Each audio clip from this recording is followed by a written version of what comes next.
பிரியமானவர்களே, கர்த்தரும் இரட்சகருமாகிய இயேசு கிறிஸ்துவின் இனிய ஈடு இணையற்ற திருநாமத்தினாலே கிறிஸ்து இயேசுவில் ஜீவ ஊற்று என்கின்ற இந்த நிகழ்ச்சிக்கு உங்களை அன்புடன் வாழ்த்தி வரவேற்கிறேன். கர்த்தர் நல்லவர், அவரது கிருபை இரக்கம் என்றும் உள்ளது. இந்த நாளிலும் நம்முடைய தியானத்திற்கென்று கர்த்தருடைய ஆவியானவர் கொடுத்திருக்கிற ஒரு திருவசனம், அது சங்கீதங்களின் புஸ்தகம் 136வது சங்கீதம் 21 மற்றும் 22வது திருவசனங்கள். சங்கீதம் 136, 21 மற்றும் 22. அவர்கள் தேசத்தை சுதந்திரமாக தந்தவரை துதியுங்கள், அவர் கிருபை என்றும் உள்ளது. அதை தம்முடைய தாசனாகிய இஸ்ரவேலுக்கு சுதந்திரமாகவே தந்தவரை துதியுங்கள், அவர் கிருபை என்றும் உள்ளது. பிரியமானவர்கள், இந்த இடத்துல இஸ்ரவேல் மக்களுக்கு கர்த்தர்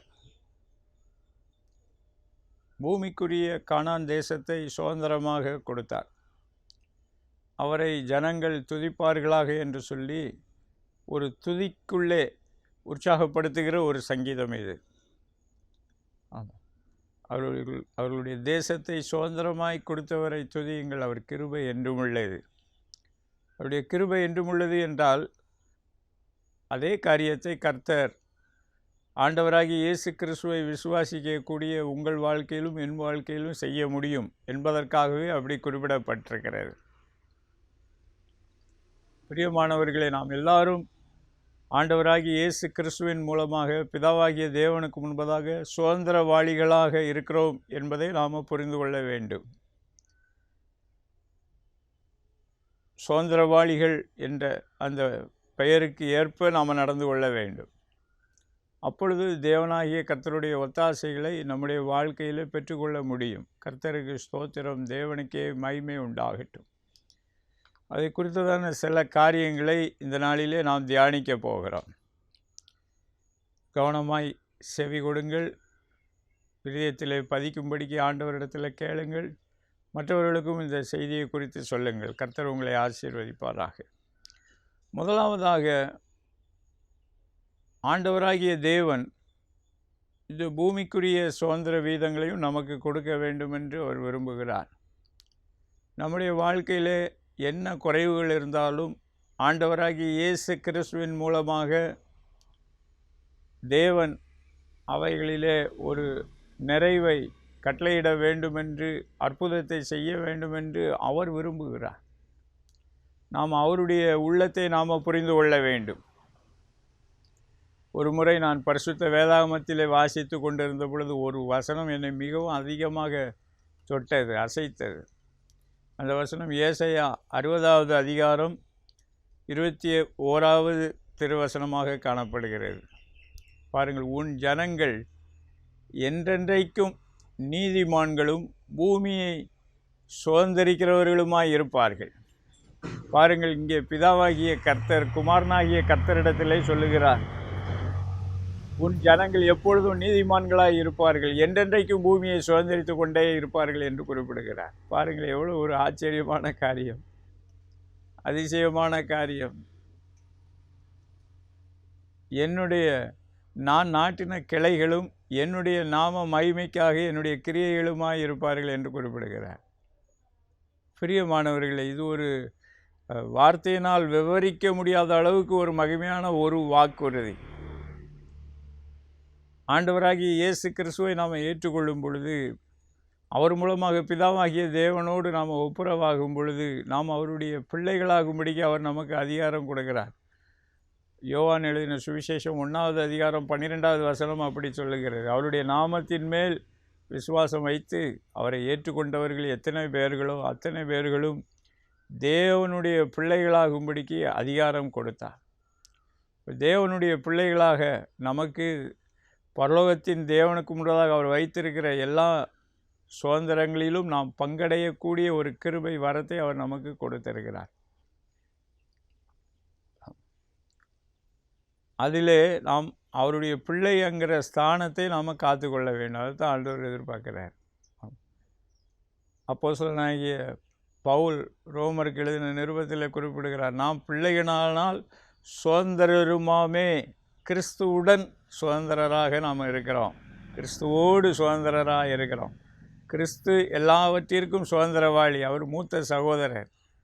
நாம் எல்லாரும் சுவிகார பித்திரர்களாக அந்த சுதந்திரத்திற்கு பங்காளிகளாக நமக்கென்று கர்த்தர் வைத்திருக்கிற அந்த சுதந்திர வீதங்களை பெற்றுக்கொள்கிறவர்களாக நாம் இருக்கிறோம் பிரியமானவர்களே. இதை கர்த்தராகிய தேவன் உங்களுடைய வாழ்க்கையிலும் என்னுடைய வாழ்க்கையிலும் அவர் முன்குறித்து வைத்திருக்கிறார். இன்று நம்முடைய மனப்பான்மைகளை ஆவியானவருடைய ஒத்தாசையின்படி, கிறிஸ்துவின் வசனத்தின்படி, உபதேசத்தின்படி மறுரூபமாகும்படிக்கு விட்டு கொடுக்க வேண்டும். அவர் நம்முடைய வாழ்க்கையிலே ஒரு மறுரூபமாகுதலை கட்டளையிட வேண்டும் என்று விரும்புகிறார். பூமிக்குரிய சுதந்திரத்திலும் நாம் பங்கடைய வேண்டும், பரலோகத்திலும் நமக்குரிய சுதந்திர வீதத்தை நாம் பெற்றுக்கொள்ள வேண்டும். இது ஆண்டவராகிய இயேசு கிறிஸ்துவின் மூலமாக தேவன் ஒவ்வொருவருக்கும் இதை முன்குறித்து வைத்திருக்கிறார். நமக்கு பரலோகத்திலும் ஒரு சுதந்திர வீதம் உண்டு. கர்த்தர் தானியேல் தீர்க்கதரிசியிடத்திலே சொன்னார், நீ முடிவு காலத்திலே உன்னுடைய சுதந்திர வீதத்திலே நீ எழுந்திருப்பாய் என்று குறிப்பிட்டார். பாருங்கள், பரலோகத்திலும் நமக்கு ஒரு சுதந்திர வீதம் உண்டு. அதே போல் பூமியிலும் நமக்கு உண்டு. அதை மறந்துவிடக்கூடாது. பூமியிலே நாம் பரதேசிகளைப் போல காணப்பட்டாலும், அங்கே நிரந்தரமான குடியிருப்பு பரலோகத்திலே இருந்தாலும், பூமியிலேயும் கர்த்தர் நமக்கு ஒரு சுதந்திர வீதத்தை கொடுக்கிறார். பாருங்கள், ஆபிரகாம், ஈசாக்கு, யாக்கோபு போன்ற பரிசுத்தவான்களுக்கு கர்த்தர் அதை வாக்கு பண்ணினார். அதை அவர்கள் காலத்திலேயே குறிப்பிட்ட அளவு கொடுத்து, பிற்காலத்தில் இன்னும் அதிகமாக தாவீதின் காலத்தில் அதை பரிபூர்ணப்படுத்தி அவர்களுக்கு அதை சுதந்திரமாக கொடுத்தார். ஆகவே தான் சங்கீதக்காரன் இந்த இடத்துல குறிப்பிடுகிறார், சுதந்திரமாய் கொடுத்தவரை துதியுங்கள், அவர் கிருபை என்றும் உள்ளது. ஆமாம், சில பேருக்கு பூமிக்குரிய சுதந்திரமே அவங்க அதுக்கு ஆவியானவர் விரும்புகிறபடி ஒரு ஆரோக்கியமான அக்கறை கொடுப்பதே கிடையாது. வாலிப பிள்ளைகள் படிக்கிற காலத்தில் படிக்கணும், வேலை செய்கிற காலத்தில் வேலை செய்யணும். கர்த்தர் வச்சிருக்கிற சுதந்திர வீதங்களை தேவநாம மகிமைக்காக அவருடைய ஒத்தாசையோடு சுதந்திரித்து கொள்ள வேண்டும் என்று ஆவியானவர் விரும்புகிறார். ஆமாம், இதில் அந்த சுதந்திரிப்பு என்பது சில நேரங்களிலே ஒரு போராட்டத்தின் அனுபவமாக காணப்படுகிறது. பழைய ஏற்பாட்டு காலத்தில் இஸ்ரவேல் ஜனங்கள் சாதாரணமாக அதை பெற்றுக்கொள்ளவில்லை. மிகுந்த பிரயாசம், மிகுந்த போராட்டம், சில நேரங்களில் கடுமையான யுத்தம், சில நேரங்களில் புறக்கணிப்புகள், சில நேரங்களில் சுற்றி வளைத்து தாக்குதல்கள், எல்லாவற்றிலும் கர்த்தர் அவர்களோடு கூட இருந்து அவர்களுக்கு அந்த சுதந்திர வீதத்தை கொடுத்தார், சுதந்திரங்களை கொடுத்தார். எனக்கன்பான தேவனுடைய ஜனமே, நாம் ஆசீர்வாதங்களை சுதந்திரிக்கும்படிக்கு அழைக்கப்பட்ட தேவ ஜனம் என்று ஆவியானவர் அப்போஸ்தலனாகிய பேதுருவின் மூலமாக எழுதி வைத்திருக்கிறார். இன்று நாம் ஆசீர்வாதங்களை நாம தேடக்கூடாது. முதலாவது தேவனுடைய ராஜ்யத்தையும் அவருடைய நீதியையும் தேட வேண்டும். அதைத்தான் இந்த இடத்துல ஏசாயா 60:21 ஆவியானவர் எழுதி வைத்திருக்கிறார். உன் ஜனங்கள் நீதிமான்கள். ஆண்டவராகிய இயேசு கிறிஸ்துவின் மூலமாக பிதாவாகிய தேவனிடத்தில் ஒப்புரவாக்கப்பட்டு இனி நமக்கென்று வாழாமல் கர்த்தருக்கென்று வாழுகிறவர்களாக நாம் இருக்க வேண்டும். ஸ்தோத்திரம். இன்றைக்கி சில நேரங்களில் பாவி பாவி பாவி என்று சொல்லி ஜெபம் பண்ணும்போது அது உண்மையிலே மனம் திரும்பி பாவத்தை அறிக்கை செய்து பாவத்தை விட்டுவிட வேண்டும். அதுக்கு பிறகு அந்த மனிதனுடைய பெயரை ஆண்டவர் மனம் திரும்பின ஒரு நீதிமானாக பார்க்கிறார். அதை நாம் புரிந்து கொள்ள வேண்டும். ஆமாம், வாழ்நாள் பூரா பாவி பாவினே சொல்லி குற்ற மனசாட்சிக்குள்ளே இருந்து கொண்டு இருக்கக்கூடாது. நான் சில நேரங்களில் கர்த்தர் சுகமளிக்கும் கூடுகைகளில் செய்தி கொடுக்கும்போது ஆவியானவர் உணர்த்திருக்கிறார், சில பேருடைய உள்ளங்களில் குற்ற மனசாட்சியே தேவனிடத்திலிருந்து ஒரு தொடுதலை பெறுவதற்கு அவர்கள் இருதயமே அவர்களை குற்றப்படுத்தி கொண்டு இருக்கும். ஆமாம், சில நேரம் தனி ஜபங்களிலும் பார்த்துருக்கிறேன், பொதுவான ஜபங்களிலும் பார்த்துருக்கிறேன். அப்போ அந்த குற்ற உணர்ச்சிக்கு இடம் கொடுக்கக்கூடாது. குற்ற உணர்ச்சி வரும் என்றால், அது உங்களை பாரப்படுத்தும் என்றால் ஆண்டவரிடத்தில் சொல்லி மன்னிப்பு கேட்டு ஒப்புரவாகி விட வேண்டும். அவருடைய இரத்தம் சகல பாவங்களையும் நீக்கி நம்மை சுத்திகரிக்கும். கர்த்தர் அவருடைய குமாரனாகிய இரத்தத்தின் மூலமாக நம்மை பார்க்கும்போது அவர் நம்மை நீதிமான்களாக பார்க்கிறார். அதை மறந்துவிடக்கூடாது. அதைத்தான் இந்த இடத்துல ஆவியானவர் சொல்லுகிறார், உன் ஜனங்கள் நீதிமான்களாக இருப்பார்கள். எனக்கு அன்பான தேவனுடைய பிள்ளைகளே, நம்மை நீதிக்குட்படுத்துகிறவர் அவரே. அவருடைய நீதியின் வெளிச்சத்திற்குள்ளே நாம் வந்துவிட வேண்டும். தவறான இருளுக்குள்ளே நாம் இருந்து கொண்டு இருக்கக்கூடாது. ஆமாம், அங்கே தானியேல் தீர்க்கதரிசன புத்தகத்தில் அருமையாய் குறிப்பிடப்பட்டிருக்கிறோம். அநேகரை நீதிக்குட்படுத்துகிறவர்கள் ஆகாய மண்டலத்தில் நட்சத்திரங்களைப் போல பிரகாசிப்பார்கள் என்று சொல்லி. அப்போது கிறிஸ்து இயேசுவுக்குள்ளான அந்த நீதி இலவசமாக கிருபையாக கொடுக்கப்படுகிறது. It is a gift. அவர் மேலே விசுவாசம் வைத்து அவரை ஏற்றுக்கொண்டோமானால் அந்த நீதியாகிய ஈவை நாம் பெற்றுக்கொள்கிறோம். ஸ்தோத்திரம். பூமிக்குரிய காரியங்களிலே நமக்கு ஒரு சுதந்திர வீதம் கிடைக்க வேண்டுமென்றால் அது அவருடைய கிருபையினால், அவருடைய நீதியினால் நமக்கு கொடுக்கப்படுகிறது. மறந்துவிடக்கூடாது. அடுத்து இந்த பூமிக்குரிய சுதந்திரம் நமக்கு எப்படி கொடுக்கப்படுகிறது? ஆண்டவராகிய இயேசு கிறிஸ்து சிலுவையிலே அதை சுமந்திருக்கிறார். இந்த பூமியில் உள்ள எல்லா பற்றாக்குறைகளையும் அவர் சுமந்திருக்கிறார். அவர் பூமியில் இருந்த நாட்களிலே தலை சாய்க்க எனக்கு இடமில்லை என்று குறிப்பிட்டார். பாருங்கள், ஆகாயத்து பறவைகளுக்கும் நரிகளுக்கும் கூட குழிகளும் கூடுகளும் இருக்கின்றன. ஆனால் மனுஷகுமாரன், வானத்தையும் பூமியும் சிருஷ்டித்தவருடைய ஒரே பேரான குமாரன், அவருக்கு தலை சாய்க்க இடமில்லை. எதற்காக என்றால், நீங்களும் நானும் அவருடைய நாமத்தினாலே தலை சாய்த்து நிம்மதியாய் தூங்க வேண்டும் என்பதற்காக. ஸ்தோத்திரம். இன்று ஒருவேளை உங்களுக்கு எனக்கு ஒரு சொந்த வீடு இல்லை என்று நீங்கள் அங்கலாய்த்து கொண்டு இருக்கலாம். கர்த்தரிடத்தில் கேளுங்கள், கர்த்தர் நிச்சயமாக உங்களுக்கு கொடுப்பார். சங்கீதங்களின் புஸ்தகம் வேதம் சொல்லுகிறது, அவர் தனிமையானவர்களுக்கு வீடு வாசல் ஏற்படுத்தி கட்டுண்டவர்களை விடுதலை ஆக்குகிறார். ஸ்தோத்திரம். வீடு, சொத்து, சுதந்திரங்களை ஆண்டவர் கொடுக்க வல்லவராக இருந்து கொண்டு இருக்கிறார். ஸ்தோத்திரம். எனக்கு தெரிந்து அநேகருக்கு கர்த்தர் அற்புதங்களை இந்த விஷயத்தில் செய்து கொண்டு இருக்கிறார். எனக்கு தெரிந்து ஒரு அருமையான சகோதரி, அவர்கள் அநேக வீடுகளிலே வாடகைக்கு இருந்து ஒவ்வொரு வீட்டிலும் அவர்களுக்கு உபத்திரவந்தான். ஒரு 4 வருடங்களுக்கு முன்பதாக கர்த்தர் அவர்களுக்கு அருமையான ஒரு வீட்டை, சொந்த வீட்டை, அதாவது 2 வீடுகள் ஒரே இடத்துல கர்த்தர் கொடுத்து அவர்களை ஆசீர்வதித்தார். அவர்களுக்காக ஒரு ஜெபிக்கும்போது ஆண்டவர் பேசினார். இதே ஏசாயா 61:7 வசனத்தை ஆண்டவர் ஞாபகப்படுத்தினார். உன் வெட்கத்திற்கு பதிலாக இரட்டத்தனையான பலன் வரும். உங்கள் பாகத்தில் நீங்கள் சந்தோஷப்படுவீர்கள். இது நிமித்தம் தேசத்தில் இரட்டிப்பான சுதந்திரம் பெறுவீர்கள் என்கின்ற வாக்குறுதியை கொடுத்தார். அதே வாக்குறுதியை கர்த்தர் அவர்கள் வாழ்க்கையிலே நிறைவேற்றி அவருடைய நாமத்தை மகிமைப்படுத்தினார். எனக்கு அன்பான தேவனுடைய ஜனமே, நம்முடைய வாழ்க்கையிலே அவர் பூமிக்குரிய சுதந்திர வீதங்களை நமக்கென்று கொடுக்கிறவர். அவரிடத்தில் நாம் வாஞ்சித்து பெற்றுக்கொள்ள முடியும். அதே நேரத்தில் பூமிக்குரிய சுதந்திரத்தை நமக்கு கொடுத்தாலும் நாம் பரலோக ராஜ்யத்தின் சுதந்திர வீதத்தின் மேலே கண்ணோக்கமாக நாம் இருக்க வேண்டும். கர்த்தர் அதை விரும்புகிறார். ஸ்தோத்திரம். காரணம் அதுதான், அப்பாவுடைய சமூகம், பிதாவினுடைய திருச்சமூகம். அங்கே நமக்கென்று ஆண்டவராகி இயேசு கிறிஸ்து ஒரு வாசஸ்தலத்தை உருவாக்கி கொண்டு இருக்கிறார். உங்களுக்காகவும் உருவாக்கி கொண்டு இருக்கிறார், எனக்காகவும் உருவாக்கி கொண்டு இருக்கிறார். அதே நேரத்தில் பூமிக்குரிய சுதந்திரத்தை நாம் பின்வரும் சந்ததிக்கென்று வைத்துவிட்டு போகிறோம். அதையும் மறந்துவிடக்கூடாது.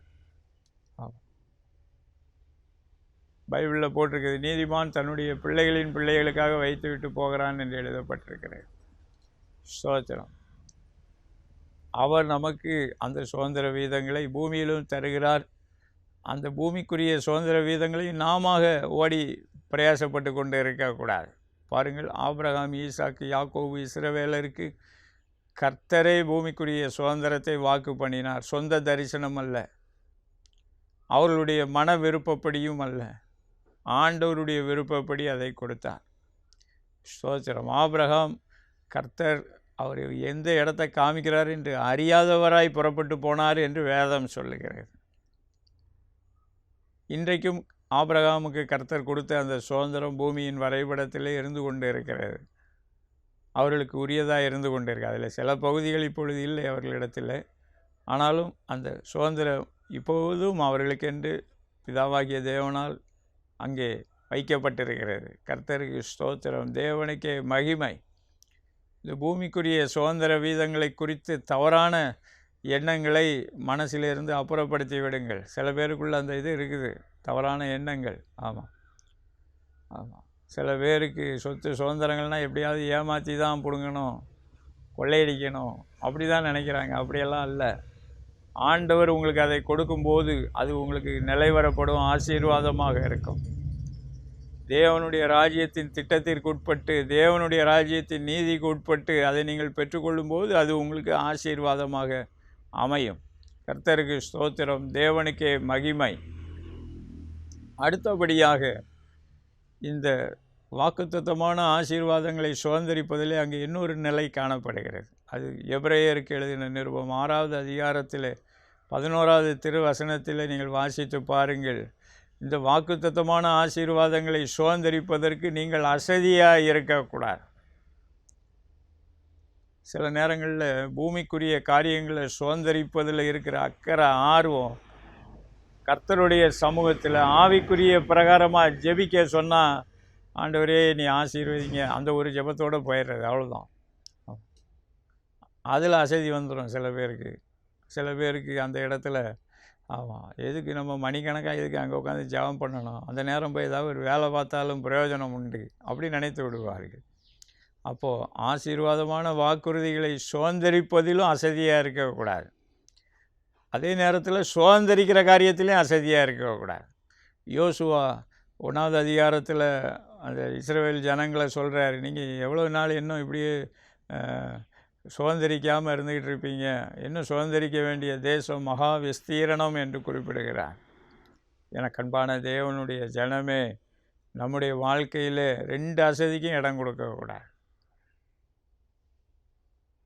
பரலோகத்தின் தேவனுக்கு முன்பதான் அசதியாக, வாக்குத்தத்தமாகிய ஆசீர்வாதங்களை சுதந்திரிக்கிறதுல அசதியாக இருக்கக்கூடாது. ஆமாம்,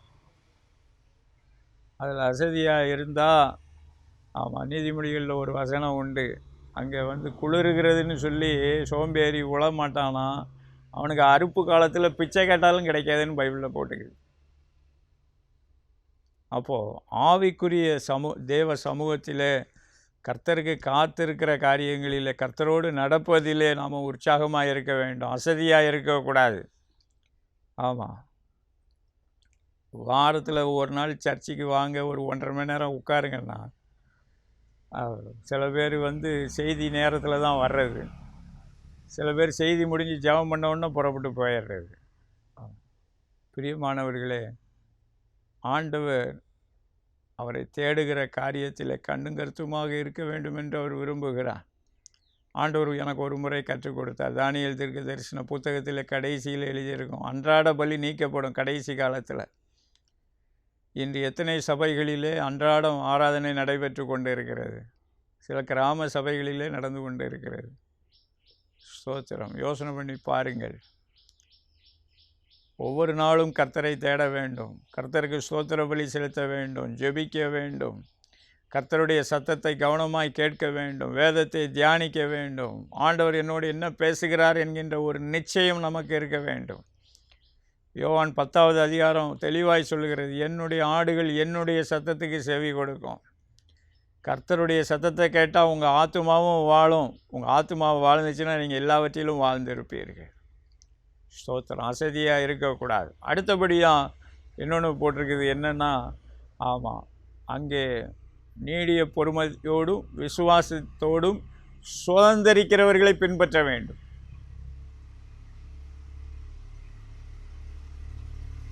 அப்போது கர்த்தர் நம்மிடத்தில் எதிர்பார்க்கக்கூடிய இந்த குணநலன்களை நாம் புரிந்து கொள்ள வேண்டும். கர்த்தர் நமக்கென்று பர்சனலாக வாக்குறுதி கொடுத்துருக்கிறாரா? ஒரு விசுவாசியாக கர்த்தர் எனக்கு கொடுத்திருக்கிற உரிமைகள் என்ன, சிலாக்கியங்கள் என்ன, வாக்குறுதிகள் என்ன, அவர் என்ன கட்டளையிட்டிருக்கிறார், அதை அறிந்து கொள்ள வேண்டும். அதைத்தான் ஆண்டவர் நம்ம வாழ்க்கையில் நிறைவேற்றுவார். நம்ம சொந்த விருப்பத்தின்படியான காரியங்களில் அல்ல. கர்த்தர் என்ன வாக்கு பண்ணியிருக்கிறார், என் வாழ்க்கையில் எனக்கு என்ன வாக்கு பண்ணியிருக்கிறார், அதை குறித்து கர்த்தர் தான் எனக்கு இதை கொடுத்திருக்கிறார் என்கின்ற ஒரு நிச்சயம் நமக்குள்ளே இருக்க வேண்டும். ஆமாம், ஆற்றிலே ஒரு கால் சேற்றிலே ஒரு கால் வைத்து கொண்டு இருக்கக்கூடாது. உலகத்தில் போய் நான் எப்படி வேணாலும் இதை சாதிச்சு விடுவேன்னு நினைக்கக்கூடாது. உலகத்தில் கர்த்தர் தான் நமக்கு வெற்றி கொடுக்கிறார். ஆனால் அது அவருடைய வார்த்தையின்படி கொடுக்கிறார், வாக்குத்தத்தங்களின்படி கொடுக்கிறார். அந்த வாக்குத்தத்தங்களின் நிச்சயத்தை நாம் பெற்றுக்கொள்ள வேண்டும். பாருங்கள், ஈசாக்குக்கு 2 பிள்ளைகள் இருந்தார்கள். ஒருவர் ஏசா, இன்னொருவர் யாக்கோபு. இந்த யாக்கோபு என்ற இஸ்ரவேல் அவர் வாக்குத்தத்தத்தின் பிள்ளையாக இருந்தார். அவருக்கென்று மகிமையான வாக்குறுதிகள் அந்த காலத்திலையும் கொடுக்கப்பட்டது, அதற்கு பின்பும் கொடுக்கப்பட்டது. ஆனால் ஏசாவுக்கு வாக்குத்தத்தத்தின் பிள்ளை என்கின்ற பெயர் கிடையாது. அவருக்கு ஈசாக்கு காலத்தில் சில ஆசீர்வாதங்கள் அவருக்கு வாக்களிக்கப்பட்டது. ஆனால் சுதந்திர வீதம் யாருக்குரியது? யோசனை பண்ணி பாருங்கள். நமக்குள்ளே ஏசாவின் சீர்கெட்ட சுபாவம் வரக்கூடாது என்று எபிரேய நிருபம் எச்சரிக்கிறது.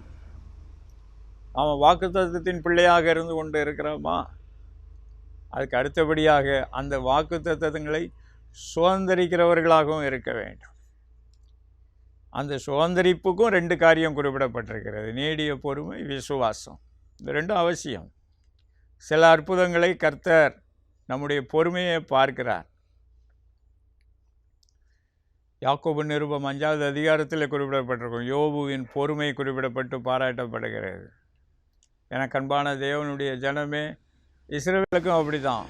ஆமாம், ஒரே நாளில் அவர்களுக்கு அந்த சுதந்திர வீதங்கள் கிடைத்து விடவில்லை. ஒருவேளை சரீர பிரகாரமாக நீங்கள் ஆண்டவராகிய இயேசு கிறிஸ்துவை சந்திப்பீர்கள் என்றால் சரீர பிரகாரமான ரெஸ்டரேஷன் உடனே நடக்கும். Immediate miracles will happen. உங்கள் வியாதிகள், நோய்கள், பலவீனங்கள் ஒரே நிமிஷத்திலே மறையும். ஆனால் வாழ்க்கைக்கு எடுத்த காரியங்களிலே ஸ்தோத்திரம், ஆண்டவர் அதுக்குன்னு ஒரு வேலையை வைத்திருக்கிறார். பிரசங்கின் புத்தகத்தில் குறிப்பிடப்பட்டிருக்கிறது, சகலத்தையும் அதன் காலத்தில் நேர்த்தியாய் செய்வார் அவர். ஒரு மரத்தை நாம் பார்க்கிறோம். அந்த மரம் வளருவதற்கு ஒரு காலம் உண்டு, அது பூக்க, காய்க்க, கனிகளை கொடுக்க ஒரு காலம் உண்டு. ஆமாம், ஆபிரகாமுக்கு கர்த்தர் சொன்னார், ஒரு உற்பவ திட்ட காலத்திலே நான் உன்னிடத்திலே வருவேன், நீ ஒரு குமாரனை அணைத்து கொண்டு இருப்பாய் என்று குறிப்பிட்டார். எனக்கு அன்பான தேவனுடைய ஜனமே, நம்முடைய வாழ்க்கையிலே அவருடைய திட்டத்திற்கு, அவருடைய காலத்திற்கு காத்திருக்க பழக வேண்டும். ஆமாம், உடனே எடுத்தேன் கவிழ்த்தேன், எனக்கு உடனே அங்கே நடந்துடணும், அப்படி இல்லை. ஸ்தோத்திரம். வாழ்க்கைக்கு அடுத்தபடியான காரியங்களில் கர்த்தருக்கு காத்திருந்து அவருடைய ஒத்தாசைகளை நாம் பெற்றுக்கொள்ள வேண்டும். அந்த பொறுமை அவசியம், நீடிய பொறுமை அவசியம், விசுவாசம் அவசியம். தேவன் அவரை தேடுகிறவர்களுக்கு பலன் தருகிறார். அவர் நம்மை ஆரம்பித்து விட்டு பாதியிலே விட்டு விடுகிறவர் அல்ல. யாக்கோபுக்கு ஆண்டவர் சொன்னார், நான் சொன்னதை நிறைவேற்றும் அளவும் நான் உன்னை விட்டு விலகுவதும் இல்லை, உன்னை கைவிடுவதும் இல்லை என்று அவர் வாக்கு பண்ணினார். அதை அவர் அழகாக நிறைவேற்றினார். கர்த்தருக்கு ஸ்தோத்திரம், தேவனுக்கே மகிமை உண்டாகட்டும். எனக்கன்பான தேவனுடைய ஜனமே, இன்று எந்த காரியத்திலே நாம் இந்த விசுவாசத்திலே இன்னும் கர்த்தர் விரும்புகிறபடி வளராமல் இருந்து கொண்டே இருக்கிறோம்? யோசனை பண்ணி பார்ப்போம். ஆண்டவருடைய அதிசயமான வல்லமையை விசுவாசிக்க முடிகிறதா? இயற்கைக்கு அப்பாற்பட்ட விதத்திலே தேவன் எனக்கு உதவி செய்ய முடியும், அற்புதங்களை செய்ய முடியும் என்று நம்மால் விசுவாசிக்க முடிகிறதா? ஸ்தோத்திரம். இல்லை என்றால் இந்த குறிப்பிட்ட விஷயங்களில் விசுவாசத்திற்கு விரோதமாய் பேசுகிறவர்களோடு கூட்டணி வைத்து கொண்டு இருக்கிறோமா? ஹீலிங்லாம் பைபிள் காலத்தில் தான், அப்போஸ்தலர்கள் காலத்தில் தான், இப்போல்லாம் கிடையாது அப்படின்னு சொல்லி பேசுகிறவங்க இன்றைக்கி சபைக்குள்ளேயே சிலர் இருக்கிறார்கள். ஆமாம், கடைசி காலத்தில் தவறான அற்புதங்கள் மூலமாக பிசாசும் வஞ்சிப்பான். பிசாசு செய்கிற அற்புதங்களுக்கு நம்ம இடம் கொடுக்க வேண்டாம். கர்த்தர் செய்கிற அற்புதங்களுக்கு விட்டு கொடுத்தா தான் நம்ம வாழ்க்கையில் தேவன் விரும்புகிற சுதந்திர வீதங்களை பெற்றுக்கொள்ள முடியும், நல்ல சுகபலன் ஆரோக்கியத்தை பெற்றுக்கொள்ள முடியும். மறந்துவிடக்கூடாது. வேதாகமத்தின்படி ஆண்டவர் செய்கிற அற்புதங்களை நாம் வாஞ்சிக்க வேண்டும். கிதியோன் ஆண்டவரிடத்தில் கேட்டார், பிதாக்கள் விவரித்து சொன்ன அந்த அதிசயங்கள் எங்கே என்று கேட்டார். கர்த்தர் அவர்களுக்கு அதிசயங்களை செய்து அவர்களை மீதியானியருடைய சிறையிருப்பிலிருந்து கர்த்தர் அவர்களுக்கு விடுதலை கொடுத்தார். அவருடைய சுதந்திர வீதத்தை திடப்படுத்தினார். கர்த்தருக்கு ஸ்தோத்திரம், தேவனுக்கே மகிமை உண்டாகட்டும். இன்று விசுவாசிகள் கூட்டத்திலேயே ஆசீர்வாதங்களை சுதந்திரிக்கிற ஒரு கூட்டம் உண்டு. அது உண்மையாய் சுதந்திரிக்கிற ஒரு கூட்டம். என்னுடைய அடுத்த குறிப்பில் நான் அதை சொல்லுவேன். ஆமாம், ஆசீர்வாதங்களை உண்மையாய் சுதந்திரிக்கிறவர்களை ஃபாலோ பண்ணுங்கள்.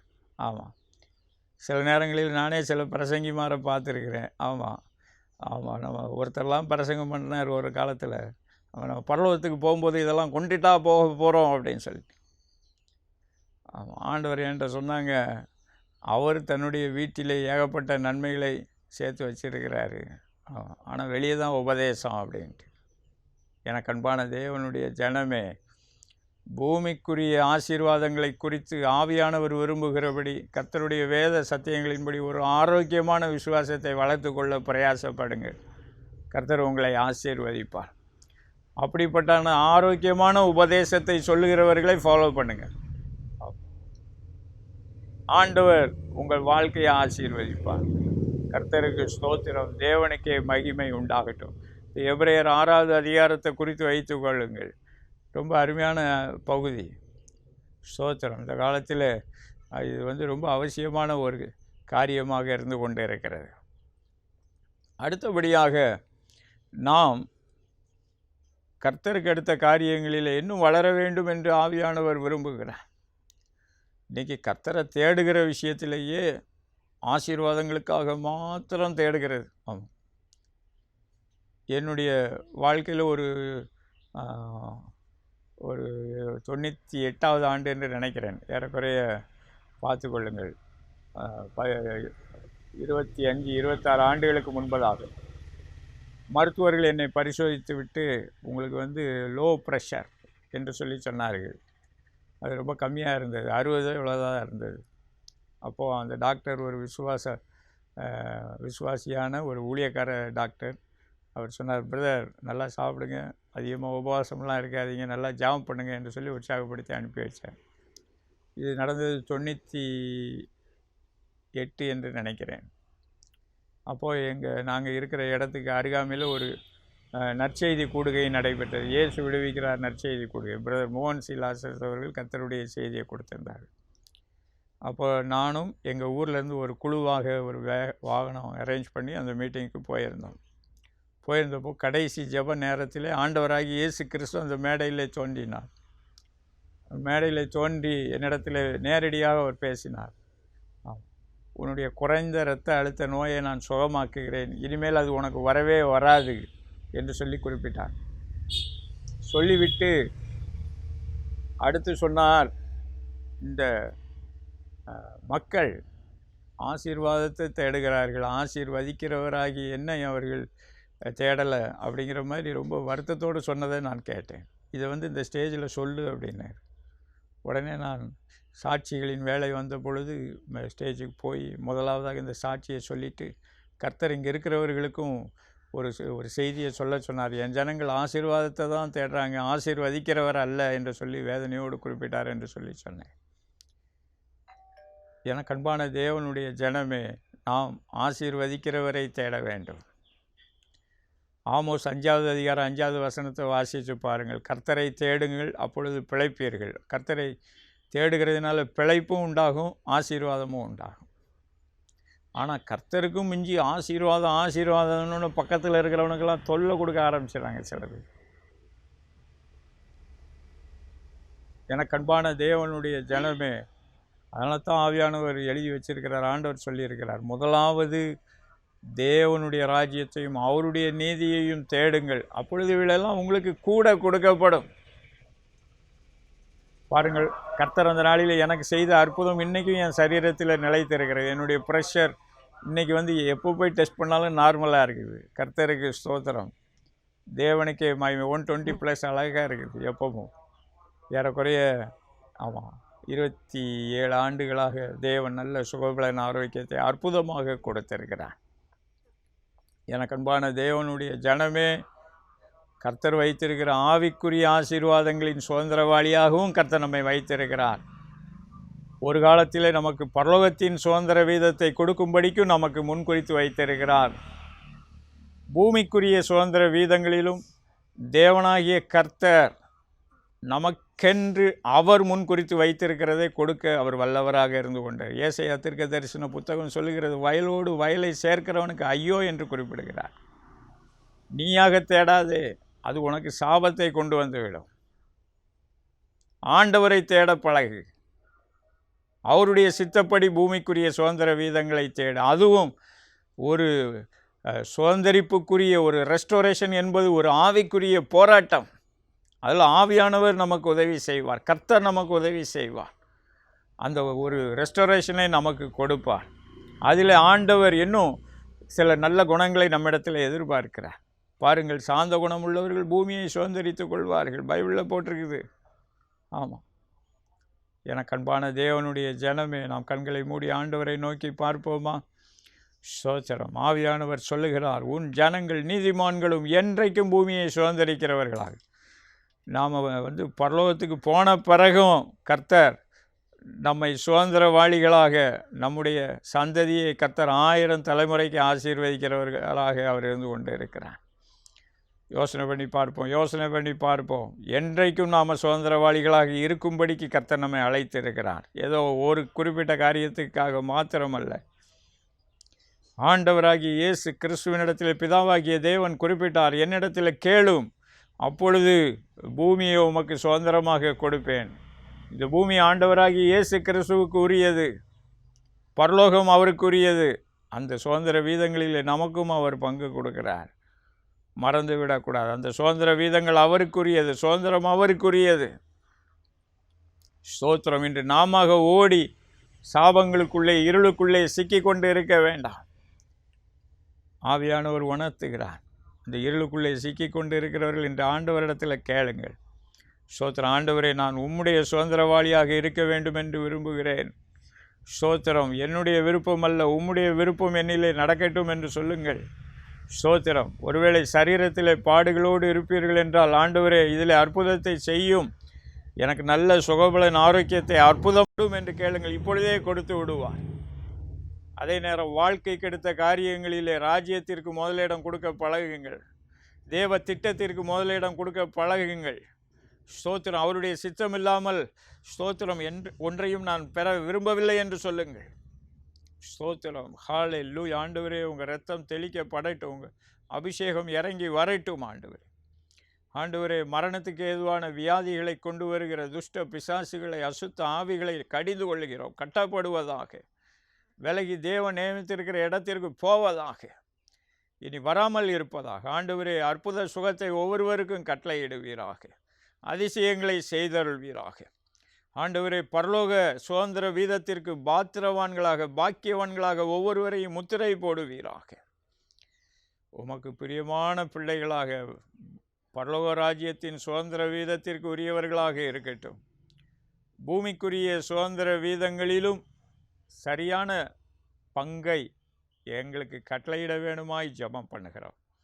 தாவீது அரசன் சொன்னபடி, நேர்த்தியான இடத்தில் சிறப்பான சுதந்திரம் எனக்கு கிடைத்தது என்று அவர் குறிப்பிடுகிறார். ஆண்டவரே, நேர்த்தியான இடங்களிலே சிறப்பான சுதந்திரங்களை, சுதந்திர வீதங்களை உம்முடைய ஜனத்திற்கு கொடுப்பீராக. அதிலும் வருகிற போராட்டங்களிலே நீர் ஜெயம் கொடுப்பீராக. ஒவ்வொருவரையும் ஆசீர்வதித்து கனம் பண்ணுவீராக. ஆண்டவரே, எங்களுக்கல்ல கர்த்தாவே, உம்முடைய நாம மகிமைக்காக அவர்கள் கர்த்தருடைய செயல்களாக, கர்த்தருடைய கிரியைகளாக இருப்பார்கள் என்று ஏசாயா 60:21 சொல்லியிருக்கிறேன். உன் ஜனங்கள் நீதிமான்களும் என்றைக்கும் பூமியை சுதந்திரிக்கிற ஜனங்களும், நான் நட்ட கிளைகளும், என்னுடைய கரத்தின் கிரியைகளுமாய் இருப்பார்கள், என்னுடைய நாம மகிமைக்காகவே இருப்பார்கள் என்று சொல்லியிருக்கிறேன். அப்படியே செய்தருள்வீராக. ஆண்டவருடைய அபிஷேகம் இறங்கி வருகிறது. ஸ்தோத்திரம். கர்த்தர் பரலோக சுதந்திர வீதத்திலும் உங்களை உறுதிப்படுத்துகிறார், திடப்படுத்துகிறார். பூமிக்குரிய சுதந்திர வீதங்களிலும் அவர் நமக்கென்று வைத்திருக்கிற சுதந்திர வீதங்களுக்குரிய வழிவாசல்களை திறக்கிறார். அந்த சுதந்திர வீதங்களை அவரே கொடுக்கிறார். கர்த்தரை மகிமைப்படுத்துங்கள். ஆண்டவரே, உமக்கே சகல துதிகன மகிமையாக இருக்கிறோம். கிறிஸ்தேசுவின் நாமத்தினால் பிதாவே, ஆமென், ஆமென். கர்த்தர் நம்முடைய ஜெபத்தை கேட்டிருக்கிறார். தொடர்ந்து அவரோடு கூட இன்னும் நேரம் செலவழியுங்கள். அவருடைய திட்டத்தை அறிந்து கொள்ள விட்டு கொடுங்கள். கர்த்தர் உங்கள் வாழ்க்கையில் நன்மையானவைகளை செய்வார், சுதந்திர வீதங்களை கொடுப்பார். கர்த்தர் உங்களை ஆசீர்வதிப்பாராக. ஆமென்.